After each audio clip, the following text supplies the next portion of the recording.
Bonjour à tous et bienvenue sur la chaîne de Papier et de Rêve. Je suis Ursula et aujourd'hui on se retrouve pour un bonus sur les pivoines comme je vous l'ai promis dans ma vidéo précédente. Alors dans ma dernière vidéo, je vous parlais des échecs et du fait de recommencer plusieurs fois le même sujet avant d'être satisfaite. Ici, je vous propose ma première version des pivoines. Celle que vous avez vue dans ma vidéo précédente, c'est la troisième. Donc celle-ci, c'est la première et je vais essayer de vous expliquer un petit peu pourquoi pour moi c'est un échec et plutôt pourquoi je ne suis pas contente de cette image. Alors j'ai fait plusieurs erreurs dans cette image et la première, ça a été de ne pas réfléchir avant de me lancer sur ce que j'allais faire et dans quel ordre j'allais le faire. C'est quelque chose que je fais d'habitude assez naturellement et sans trop y penser. Et là, je pense que je n'ai pas mis j'ai pas pris assez mon temps sur cette étape de juste réfléchir comment j'allais construire mon image, travailler un petit peu la composition, même si c'est juste dans ma tête et pas forcément un dessin à côté, même si faire un petit croquis vite fait à côté, ça aide toujours. Donc j'ai déjà fait cette première erreur sur la préparation de mon aquarelle. Je me suis lancée sans avoir de plan en tête. Il y a une erreur aussi un petit peu plus subtile, c'est la couleur de ma fleur.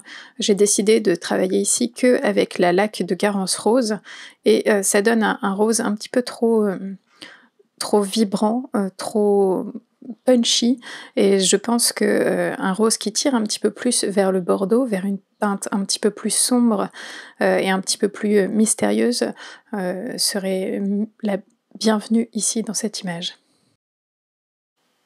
Et il y a une troisième petite erreur que j'ai faite, c'est de travailler une nouvelle couleur que je viens d'acquérir sans l'avoir essayée avant. Alors c'est pas forcément une erreur parce que cette image m'a permis d'essayer cette couleur et de voir ce qu'elle pouvait donner. Donc quelque part c'est une bonne chose.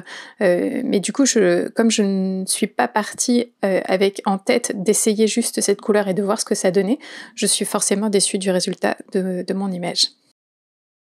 Alors cette nouvelle couleur, c'est la couleur amazonite véritable de Daniel Smith, qui est une couleur faite à base de pierres véritables, broyées et liées avec un liant de la gomme arabique pour en faire une couleur aquarelle. Alors je suis pas forcément très fan d'acheter des couleurs de verre toutes faites. Vous avez pu voir souvent dans mes aquarelles, je préfère mélanger mes propres verres. Mais ici, j'avais décidé d'essayer cette couleur parce que elle avait une teinte qui tire un peu vers le turquoise qui m'intéressait beaucoup. Et le fait que ce soit une couleur issue d'une pierre naturelle fait que ça va être une couleur qui granule énormément et qui va ajouter beaucoup de texture. Donc c'est cet aspect-là qui m'intéressait. Mais du coup, me lancer dans une aquarelle avec cette nouvelle couleur sans savoir comment elle réagit avec mes autres couleurs, comment elle se mélange, comment elle va se déplacer sur le papier, c'est un petit peu difficile et je pense que ça m'a ajouté de la difficulté sur un sujet où il y en avait déjà beaucoup. Alors après avoir laissé de côté cette aquarelle quelques jours et l'avoir regardée de nouveau, je pense qu'elle n'est pas si mal que ça du tout. J'aime beaucoup les couleurs, pour finir. Ça manque un petit peu de netteté à certains endroits et de détails, mais dans l'ensemble, c'est quand même une image qui fonctionne. La composition n'est pas idéale, mais je pense qu'on reconnaît tout de même la fleur, alors c'est forcément une bonne chose, non? Mais je suis tout de même contente d'avoir fait plusieurs essais sur cette image. Ça m'a permis de voir les points que je pouvais améliorer et voir que j'étais aussi capable de les améliorer et de faire quelque chose un petit peu mieux par la suite. Et maintenant, je vais vous laisser profiter du reste de cette aquarelle avec un petit fond musical. N'hésitez pas à me dire ce que vous pensez de cette version dans les commentaires en dessous et on se retrouve vendredi prochain. À bientôt!